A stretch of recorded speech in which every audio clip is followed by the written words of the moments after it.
കരുണയുടെ നൊവേന ചൊല്ലി, കരുണയുടെ ജപമാല ചൊല്ലി ദണ്ഡവിമോചനം പ്രാപിക്കുവാനുള്ള ആഗ്രഹത്തിലായിരിക്കുന്ന ദൈവസമൂഹമാണ് ഇപ്പോൾ നാം. പക്ഷേ ഒരു കാര്യം നമ്മൾ മനസ്സിലാക്കണം. ഏപ്രിൽ 12-ാം തീയതി പുതുഞായറും കരുണയുടെ ദിവസവും ദൈവകരുണയുടെ തിരുനാളും ഒന്നിച്ചു വന്നിരിക്കുകയാണ്.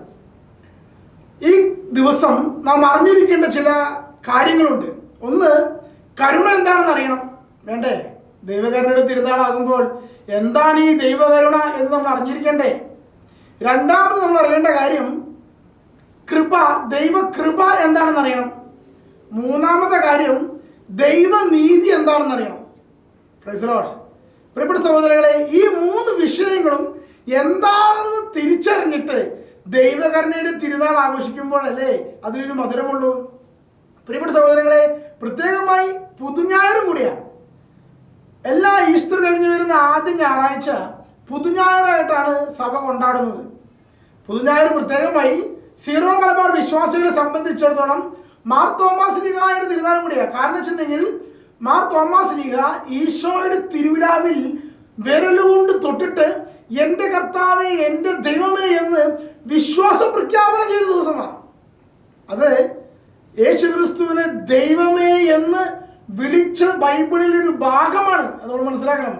എൻ്റെ കർത്താവേ, എൻ്റെ ദൈവമേ എന്നുള്ളത് അവിടെ തിരുവിലാവിലൂടെ വിരൽ കടത്തി ഹൃദയത്തിൽ തൊട്ടിട്ട് തോമാസ് ലീഗ പ്രഖ്യാപിക്കുക. അപ്പോൾ ഹൃദയത്തിൽ നിന്ന് പുറപ്പെടുന്ന കരുണയും കൃപയും ആദ്യം അനുഭവിച്ച വ്യക്തി ആരാണെന്ന് ചോദിച്ചാൽ അത് തോമസ് ലീഗ എന്ന് പറയേണ്ടി വരും. അവിടുന്നാണല്ലോ അവിടുത്തെ കൈകളിലും കാലുകളിലും ആണിപ്പഴുതുകളിൽ വിരലിട്ട് തിരുവിലാവിൽ തൊട്ടു നോക്കിയ വ്യക്തി. ആ അനുഭവമാണ് യേശുക്രിസ്തുവിനെ ദൈവമായി മനസ്സിലാക്കിയ ആ ദൈവാനുഭവമാണ് തോമസ് ലീഗയെ ഇങ്ങ് കേരളം വരെ നമ്മുടെ നാട്ടിലേക്ക് എത്തിച്ചതും നമ്മുടെ പിതാവായ തോമസ് ലീഗയുടെ വിശ്വാസ സാക്ഷ്യത്തിനും അടിസ്ഥാനപരമായ കാരണം എന്ന് പറയുന്നത്. ഇത് നമ്മൾ അനുസ്മരിക്കുമ്പോൾ നമുക്കും ഒരു ദൈവാനുഭവം, യേശുക്രിസ്തുവിനെ സർവശക്തനായ ദൈവമാണെന്നുള്ള ആ ഒരു അനുഭവം ലഭിക്കണമെന്നുള്ള വസ്തുത നമ്മൾ മനസ്സിലാക്കുകയാണ്. വിശുദ്ധ ഫൗസ്റ്റീന പുണ്യവതി ദൈവകരുണയുടെ ആ അനുഭവം ലഭിച്ചപ്പോൾ, പ്രിയപ്പെട്ട സഹോദരങ്ങളെ, യേശുക്രിസ്തുവിന്റെ തിരുഹൃദയത്തിൽ നിന്ന് ഒഴുകുന്ന ദൈവകരുണയെ കുറിച്ച് മനസ്സിലാക്കിയപ്പോൾ, ധ്യാനിച്ചപ്പോൾ അവൾക്ക് കിട്ടിയ അനുഭവം തോമസ് ലീഗയ്ക്ക് കിട്ടിയ അനുഭവം ഒരുപോലെയാണ്. അതുകൊണ്ടാണ് നാം ദൈവകരുണയുടെ നൊവേന ചൊല്ലി പലരും ഈ തിരുനാളിൽ ഒരുങ്ങിയിരിക്കുന്നത്. എന്താണ് ദൈവകരുണ? നമ്മെ വിശുദ്ധിയുടെ, നമ്മെ സ്വർഗത്തിന്റെ അവകാശിയാക്കുന്നത് ദൈവകരുണയാണ്. അപ്പോൾ എന്താണ് ദൈവകൃപ? നമ്മെ വിശുദ്ധിയിൽ, നിത്യജീവിതത്തിൽ നമ്മെ നയിക്കുന്നത് ദൈവകൃപയാണ്. അപ്പൊ കരുണയും കൃപയും തമ്മിലുള്ള വ്യത്യാസം നമ്മൾ മനസ്സിലാക്കണം. ദൈവത്തിന്റെ കരുണ എന്ന് പറയുന്നത് അർഹിക്കാത്തത് നമുക്ക് ലഭിച്ചതാണ് ദൈവകരുണ. പ്രിയപ്പെട്ട സഹോദരങ്ങളെ, എന്താണ് ദൈവകരുണ എന്ന് ഒരിക്കൽ കൂടി മനസ്സിലാക്കാം. ഒരു വ്യക്തിയുടെ ഭവനത്തിലേക്ക് ഒരു ഭിക്ഷക്കാരൻ കടന്നു ചെല്ലുകയാണ്. അങ്ങനെ കടന്നു ചെന്നിട്ട് അമ്മ എന്തെങ്കിലും തരണേ എന്ന് പറഞ്ഞപ്പോൾ ആ ഭവനത്തിൽ നിന്ന് ഒരു കുടുംബനാഥൻ പുറത്തേക്ക് ഇറങ്ങി വന്നു. എന്നിട്ട് ആ വ്യക്തി ചോദിച്ചതിലധികമായി ആ വ്യക്തിക്ക് ആ കുടുംബനാഥൻ കൊടുക്കുകയാണ്. ആ കൊടുക്കുന്നതിന് പറയുന്നത് ആ കുടുംബനാഥന്റെ കരുണ എന്നാണ്. അപ്പോൾ ദൈവ കരുണ എന്ന് പറയുന്നത് നാം അർഹിക്കാത്തത് ദൈവം നമുക്ക് തരുന്നതാണ്. എന്താണ് നാം അർഹിക്കാത്തത്? ദൈവം നമ്മെ സൃഷ്ടിച്ചു, ദൈവം നമ്മെ പരിപാലിച്ചു. എന്നാൽ പാപം വഴി നാം ദൈവത്തിൽ നിന്ന് വിട്ടുപോയി. ഇങ്ങനെ വിട്ടുപോയ നമ്മെ സംബന്ധിച്ചിടത്തോളം സ്വർഗം അന്യമായി, ദൈവം അന്യമായി. ഇനി ദൈവത്തിന്റെ അരികിലേക്ക്, സ്വർഗത്തിലേക്ക്, നിത്യജീവിതത്തിലേക്ക് നാം പ്രവേശിക്കണമെങ്കിൽ നമ്മെ കൊണ്ട് ഒറ്റയ്ക്ക് സാധ്യമല്ല, ഒരിക്കലും കഴിയില്ല. അപ്പോൾ ദൈവം കരുണ കാണിച്ചുകൊണ്ട് നമ്മെ വീണ്ടെടുത്ത് അവിടുത്തെ വിശുദ്ധിയിലേക്ക്, നിത്യജീവിതത്തിലേക്ക്, പരിശുദ്ധിയിലേക്ക് വീണ്ടും കൂട്ടിച്ചേർത്ത് എന്നുള്ളതാണ് ദൈവകരുണ. നമുക്ക് അർഹമായതൊന്നേ അല്ല, നമുക്ക് ദാനമായി കിട്ടിയതാണ് ഈ രക്ഷ. വിശ്വാസം വഴി കൃപയാലാണ് നാം രക്ഷ പ്രാപിക്കുന്നത്. ആ രക്ഷ നമുക്ക് ദാനമായി കിട്ടിയതാണ് വിശുദ്ധ പൗലോസ് എഫെസ്യർക്ക് എഴുതിയ ലേഖനം 2-ാം അധ്യായം 8 മുതലുള്ള തിരുവചനങ്ങളിൽ പറയുന്നത്. അപ്പോൾ ഈ ദാനമായി കിട്ടുന്നതിനെയാണ് കരുണ എന്ന് പറയുന്നത്. രക്ഷ ദാനമായി കിട്ടുന്നത് ദൈവ കരുണയാലാണ്. അപ്പൊ ഇത് നമ്മൾ ചോദിക്കുമ്പോൾ നമുക്ക് ദൈവം തരുന്നത് കരുണാപൂർവമാണ്. ഇപ്പോൾ ഞാൻ വേറൊരു ഉദാഹരണം പറയാം. ചിലരൊക്കെ പറയാറുണ്ട്, ബ്രദറെ, ഇപ്പൊ മറ്റു മതത്തിൽപ്പെട്ട ആളുകൾ ധ്യാനം കൂടി ഒന്ന് പ്രാർത്ഥിക്കുമ്പോഴേക്കും അവർക്കിത് കിട്ടി. ക്രിസ്ത്യാനികളായ നമ്മൾ എത്ര പ്രാർത്ഥിച്ചിട്ട് കിട്ടുന്നില്ലല്ലോ. എന്തതിന് കാരണം ചിലർ ചോദിക്കുക. അപ്പൊ നമ്മൾ മനസ്സിലാക്കണം, വിജാതിയായ മക്കള്, അവർ കർത്താവിനെ അറിയാത്ത മക്കൾ കർത്താവിന്റെ അരികിലേക്ക് എന്തെങ്കിലും തരണമേ എന്ന് ചോദിക്കുമ്പോൾ ദൈവം തന്റെ കരുണ എടുത്ത് കൊടുക്കുന്നതാണ് അവർക്ക് പെട്ടെന്ന് കിട്ടുന്നതിന് കാരണം. അപ്പൊ മക്കളായ നമുക്ക് എന്താ കിട്ടാത്തത്? അത് മനസ്സിലാക്കണമെങ്കിൽ കൃപ എന്താണെന്ന് മനസ്സിലാക്കണം. എന്താണ് കൃപ? നമ്മെ സ്വർഗത്തിലേക്ക് പ്രവേശിപ്പിക്കുന്നത് ദൈവത്തിന്റെ കരുണയാണെങ്കിൽ നമ്മെ നിത്യജീവിതത്തിൽ വിശുദ്ധിയിൽ, കൃപയിൽ, അല്ലെങ്കിൽ രക്ഷയിൽ നിലനിർത്തുന്നത് കൃപയാണ്. അതുപോലെ മനസ്സിലാക്കണം. എന്താണ് കൃപ? കർത്താവിന്റെ കുരിശുമരണത്തിന്റെ യോഗ്യത അതിന്റെ പൂർണ്ണതയിൽ നമുക്ക് അവിടുന്ന് തന്നിരിക്കുകയാണ്. ഈ തന്നിരിക്കുന്നതിന് എന്തിനു വേണ്ടിയിട്ടാണ്? പാപമില്ലാത്തൊരു ജീവിതത്തിലൂടെ നാം മുന്നോട്ട് പോകാനാ, വിശുദ്ധിയിൽ ജീവിക്കുവാനാ. അവിടുത്തെ തിരുശരീരവും തിരുരക്തവും നമുക്ക് തരുന്നത് എന്തിനാണ്? വിശുദ്ധിയിൽ മുന്നോട്ട് പോകാനാ. അങ്ങനെ വിശുദ്ധിയിൽ മുന്നോട്ട് പോകുമ്പോൾ നമുക്ക് ലഭിക്കുന്ന എന്താണ്? ദൈവമക്കൾ എന്ന സ്ഥാനമാണ്. ഈ ദൈവമക്കൾ എന്ന സ്ഥാനത്ത് ഇരുന്നു കൊണ്ട് ദൈവത്തിന്റെ സന്നിധിയിൽ നിന്ന് നമ്മൾ അവകാശമായിക്കൊണ്ട് കർത്താവിൽ നിന്ന് അനുഗ്രഹങ്ങൾ നേടുന്നത്, വിശുദ്ധ ജീവിതം നയിക്കുന്നതിനെ പറയുന്ന പേരാണ് കൃപാവരം. കൃപ. അപ്പൊ കരുണയിൽ നിന്ന് വ്യത്യസ്തമാണ് കൃപ എന്ന കാര്യം നമ്മൾ മനസ്സിലാക്കണം. കരുണ എന്ന് പറയുന്നത് ദാനമായി ദൈവത്തിൽ നിന്ന് ലഭിക്കുന്നതാണെങ്കിൽ ആ കരുണ മൂലമാണ് നമ്മൾ ദൈവത്തിന്റെ സന്നിധിയിലേക്ക് അല്ലെങ്കിൽ നിത്യജീവിതത്തിലേക്ക് പ്രവേശിക്കുന്നതെങ്കിൽ, കൃപ എന്ന് പറയുന്നത് അത് നമുക്ക് പങ്കുണ്ട്. നാം അത് ദൈവത്തിന്റെ യേശുക്രിസ്തുവിന്റെ കുരിശുമരണത്തിന്റെ യോഗ്യത പങ്കുപറ്റി അതിനോട് യെസ് പറഞ്ഞ് നമ്മൾ വിശുദ്ധിയിൽ ജീവിക്കുമ്പോൾ പരിശുദ്ധാത്മാവുള്ള സഹവാസം, ഐക്യം ലഭിക്കുന്നതാണ് കൃപ എന്ന് പറയുന്നത്. അതൊരു വ്യക്തി ആർജിച്ചു കഴിഞ്ഞാൽ കൃപയ്ക്ക് മേൽ കൃപ വർദ്ധിച്ചുകൊണ്ടിരിക്കണം. അപ്പൊ രണ്ട് രീതിയിൽ ഒരു മനുഷ്യന്റെ ജീവിതം പോകുക. ഒന്നുകിൽ അവൻ പാപത്തിന്മേൽ പാപം വർദ്ധിക്കും, അല്ലെങ്കിൽ അവൻ കൃപയ്ക്ക് മേൽ കൃപ വർദ്ധിക്കും. എന്താണ് പാപത്തിന്മേൽ പാപം വർദ്ധിക്കുക? അതായത് കഴിഞ്ഞ വർഷത്തേക്കാൾ കൂടുതൽ പാപമാണ് ഈ വർഷം ഞാൻ ചെയ്യുന്നതെങ്കിൽ എന്ത് സംഭവിച്ചു? പാപത്തിന്മേൽ പാപം വർദ്ധിച്ചു. അതല്ല, കഴിഞ്ഞ വർഷത്തേക്കാൾ കൂടുതൽ വിശുദ്ധമായി ഞാൻ ജീവിക്കുന്നു, കഴിഞ്ഞ വർഷത്തേക്കാൾ കൂടുതൽ സൽപ്രവൃത്തികൾ ഞാൻ ചെയ്യുന്നു എന്ന രീതിയിലാണ് ഞാൻ വളരുന്നതെങ്കിൽ എന്ത് പറയും? കൃപയ്ക്ക് മേൽ കൃപ വർദ്ധിച്ചു. ഇതാണ് പൗലോസ് റോമാക്കാർക്ക് എഴുതിയ ലേഖനം 5-ാം അധ്യായത്തിൽ പറയുന്ന വിഷയം.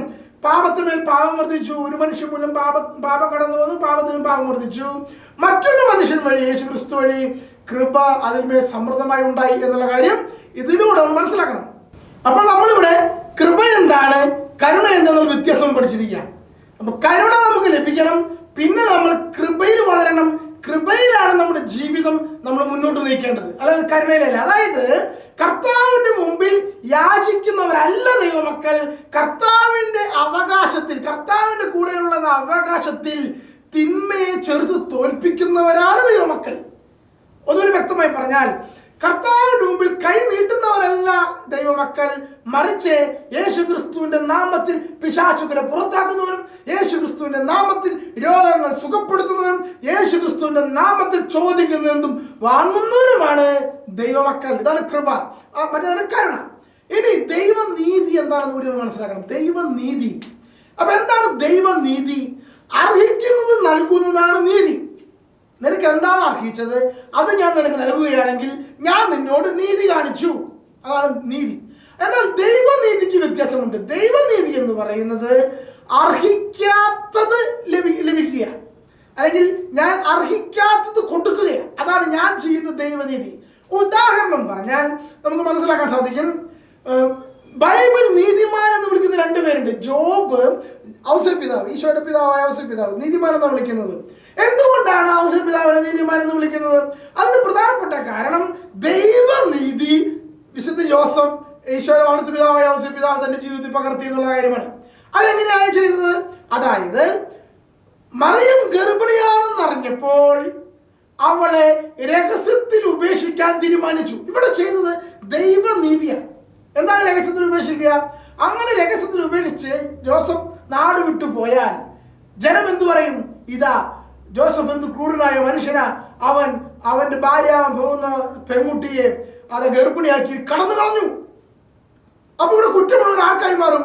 ജോസഫിന്റെ മേലായി മാറും. ശരിക്കും കുറ്റം ആരുടെ മേലെ ചുമത്തപ്പെടുകയും ആരാണ് കൊല്ലപ്പെടുകയും ചെയ്യുക? മറിയമാണ് ഗർഭിണിയായതിന്റെ പേരിൽ കൊല്ലപ്പെടേണ്ടത്.